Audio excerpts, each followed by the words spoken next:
Oi, eu sou a Aymara Lima, eu estou aqui para apresentar para vocês mais uma edição. Não é um episódio, é a 5ª edição do Cinearte Variety aqui no VRT Channel.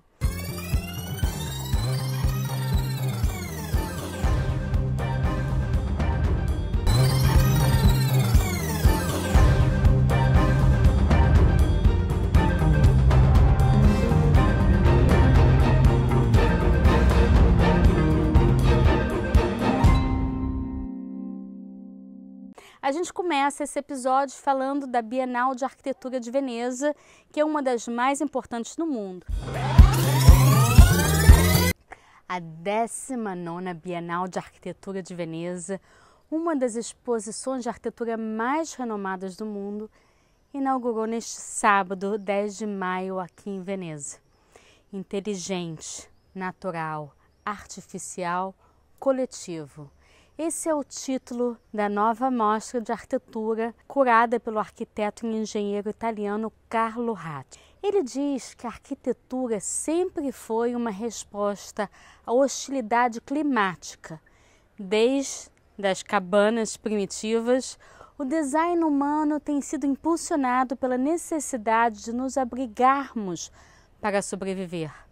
Nossas criações buscam preencher a lacuna entre a severidade das condições ambientais e os espaços seguros e habitáveis de que precisamos. Com um clima cada vez menos ameno, essa dinâmica hoje atinge um patamar muito mais elevado. Com os incêndios em Los Angeles, as inundações em Valência e Sherpur, a seca na Síria, testemunhamos em primeira mão como a água e o fogo estão nos atacando com uma ferocidade sem precedentes. Em apenas 2 anos, as mudanças climáticas aceleraram a um ritmo que desafia até mesmo os modelos científicos mais válidos. E é com esse conceito que Carlos Ratti fez essa curadoria impactante, inteligente, natural, artificial, coletivo. Redefine o conceito de inteligência e apresenta uma abordagem sobre inclusão, adaptabilidade e colaboração. Como o próprio título sugere, um futuro onde a inteligência transcende fronteiras artificiais, tornando-se uma força coletiva de transformação. As exposições exploram as interseções da arquitetura com outras disciplinas, como a ciência planetária, biologia, ciência de dados e engenharia, ao mesmo tempo que se concentra na materialidade dos espaços urbanos. A Bienal de Arquitetura de Veneza de 2025 conta com contribuições de 66 países em pavilhões nacionais e mais de 755 participantes de diversas áreas. A programação da Bienal normalmente se divide entre 2 locais históricos, o Arsenal de Veneza e o Giardini. Mas como o icônico pavilhão central do Giardini está fechado para reforma, Carlos Ratti fez de Veneza um laboratório vivo, distribuindo parte da exposição principal por diversos espaços, interagindo criativamente com a própria cidade, a própria Veneza. Uma das mais ameaçadas do planeta diante das mudanças climáticas. E é aqui que serve de pano de fundo para um novo tipo de exposição, onde instalações e protótipos, experimentos estão espalhados pelo Giardini, pelo Arsenale e outros bairros de Veneza. Carlos Ratti disse: para enfrentar um mundo em chamas, a arquitetura precisa aproveitar toda a inteligência que nos cerca. Nos sentimos muito honrados de ter Carlos Ratti fazendo essa curadoria tão impactante. Eu particularmente gostei de 4 trabalhos que eu acho que foram marcantes. Margueiríssima, um dos projetos especiais dessa mostra, exibido dentro do Arsenal Austríaco, no Forte Margueira, em Mestre. O projeto colaborativo realizado por alunos da AA, Architectural Association, com a supervisão e assinatura de Nigel Coates. Eles propõem a transformação dessa área industrial de Veneza em uma cidade do futuro, levando em consideração a sustentabilidade. Sob o título Agência para uma Vida Melhor, o pavilhão da Áustria se concentrou num tópico da moradia socialmente equilibrada e acessível. A apresentação se concentra em duas abordagens diferentes, até mesmo opostas e bem opostas. A habitação social em Viena, com seus mais de 100 anos de história, a única no mundo a ter esse sistema de habitação. E a habitação informal em Roma. A comparação desses dois modelos, arquitetura residencial e pública e planejada de Viena e a arquitetura improvisada e frequentemente espontânea de Roma. Ser impulsos estimulantes para moradias à prova de futuro, justo em termos climáticos e sociais, mesmo além dos complexos áustros italianos. Esse assunto de moradia aqui na Europa é seríssimo e eu tenho ele como muito importante. E é por isso que eu gostei tanto desse pavilhão, porque ele me enriqueceu de informações. Eu tive a honra de conversar com 2 dos 3 curadores dessa mostra, Michael Britz e Lorenzo Romito. Vocês vão poder ver essas 2 entrevistas em episódios futuros. Vocês vão amar, porque é um banho de cultura e de conhecimento de coisas que eu nem imaginava. Agora voltamos, o pavilhão da Dinamarca. Pavilhão dinamarquês que se apresenta numa proposta meio, não sei, assim, meio desconstruída. É como se fosse um canteiro de obras. Eles iniciaram uma reforma no pavilhão e depois pararam. Eles tiraram os pedaços das pedras com muito cuidado e aqueles pedaços de história veneziana também, né? Então eles foram separando e botando em outra parte do canteiro de obras. Eles dizem, já criamos tudo o que precisamos e é por isso que precisamos ser melhores em compreender e encontrar o valor no que já existe. Eu acho isso muito importante. Essa história da reciclagem, do aproveitar o que a gente já tem e dar valor a isso. O pavilhão da Alemanha também é um pavilhão que faz um chamado de ação urgente. Os curadores transformaram as mudanças climáticas urbanas em uma experiência física e psicológica, criando salas contrastantes. A primeira, a sala do estresse, que tem uma peça de metal no centro de 50 metros quadrados. E aí cria um espaço apertado e que é aquecido artificialmente por meio de mantas e o aquecimento é pendurado no teto e são alimentados por painéis solares que estão no telhado do pavilhão. É uma coisa assim muito engenhosa. Mas de acordo com os curadores, essa estrutura de metal reflete, intensifica o calor dos visitantes. E eles têm câmeras infravermelhas posicionadas na sala e que elas transmitem nas paredes o calor, né, a vibração do corpo das pessoas que estão passando ali. É muito interessante. Ao lado oposto, na verdade, eles têm a outra sala, a sala do desestresse. São 3 árvores, cadeiras para você relaxar, desestressar. E no meio disso tudo, eles têm um espaço gigantesco em que eles projetam um filme muito potente, que foca nos impactos do aquecimento global nas cidades. Eles acreditam que essa experiência dá aos visitantes uma visão física dos desafios que as pessoas enfrentarão à medida que as cidades se tornarão mais quentes.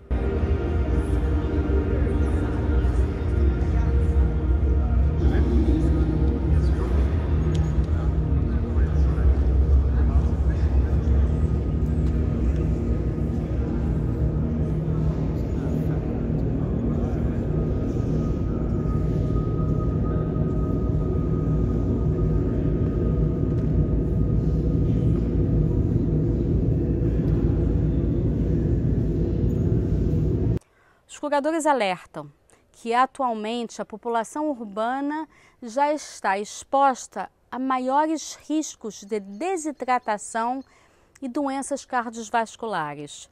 O número de mortes por calor está aumentando.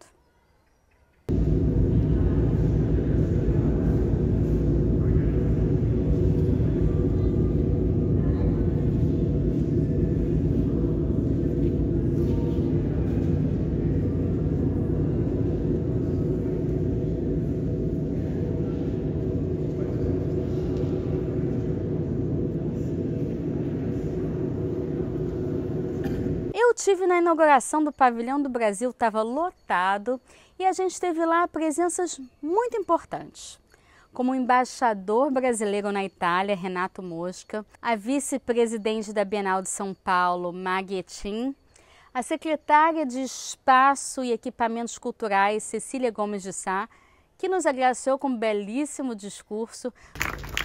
Mas agora os desafios dos arquitetos são outros. A emergência climática clama alto.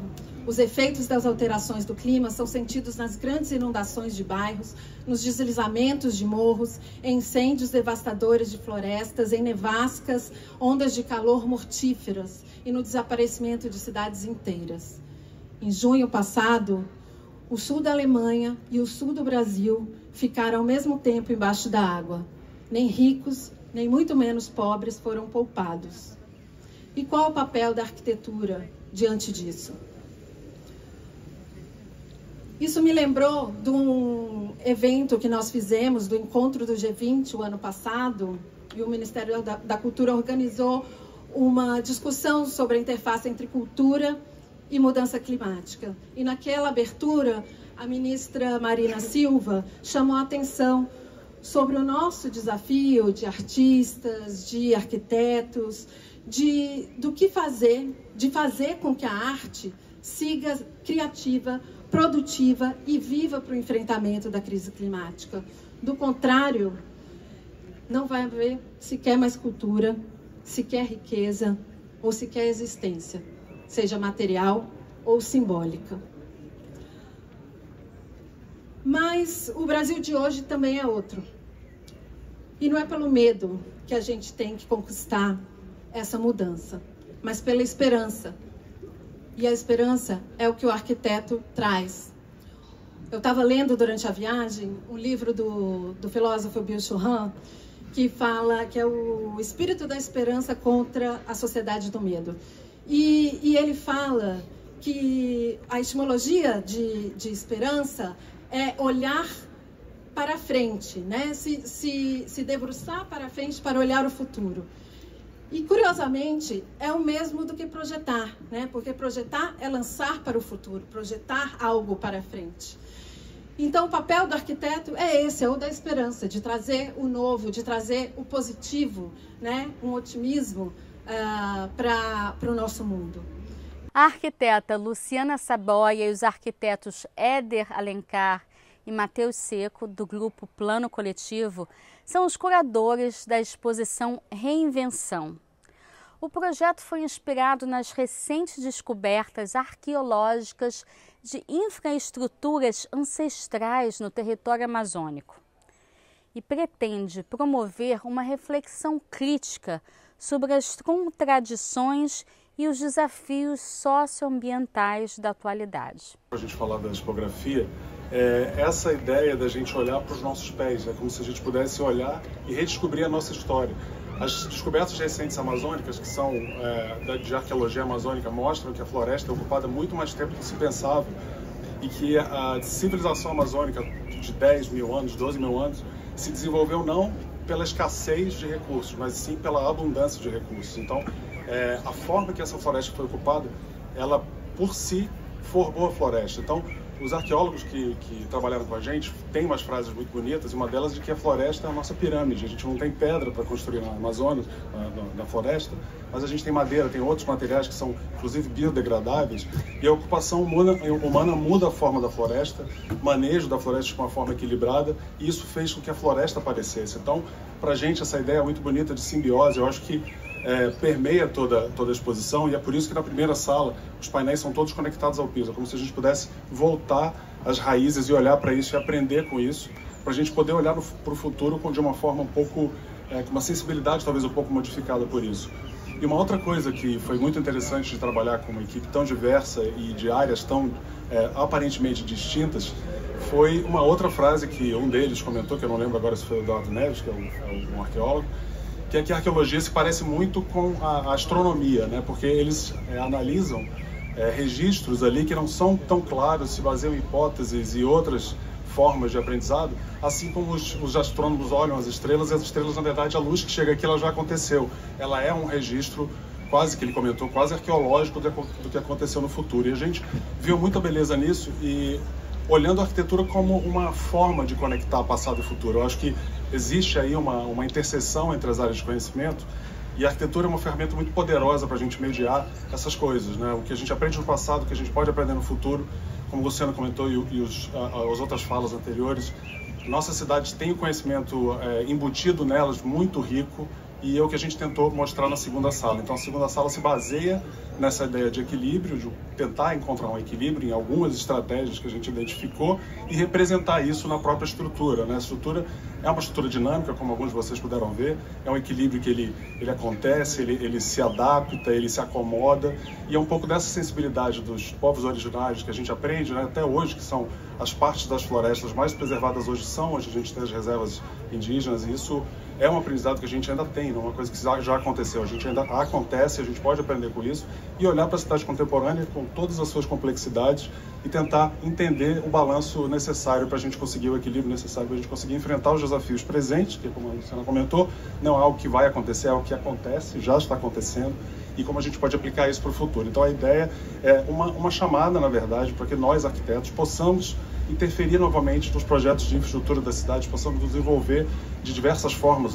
As estratégias e projetos apresentados vêm desde atuações de arquitetos contratados por prefeituras, arquitetos, né, ao invés de demandas que vêm de cima para baixo, de baixo para cima. Então a gente tentou fazer uma curadoria que pudesse também representar respostas aos diversos biomas do Brasil, que é um país continental. Então a nossa ideia é realmente tentar trazer um pouco dessa indicação para aprender com a nossa sabedoria embutida nas cidades e poder atuar no futuro.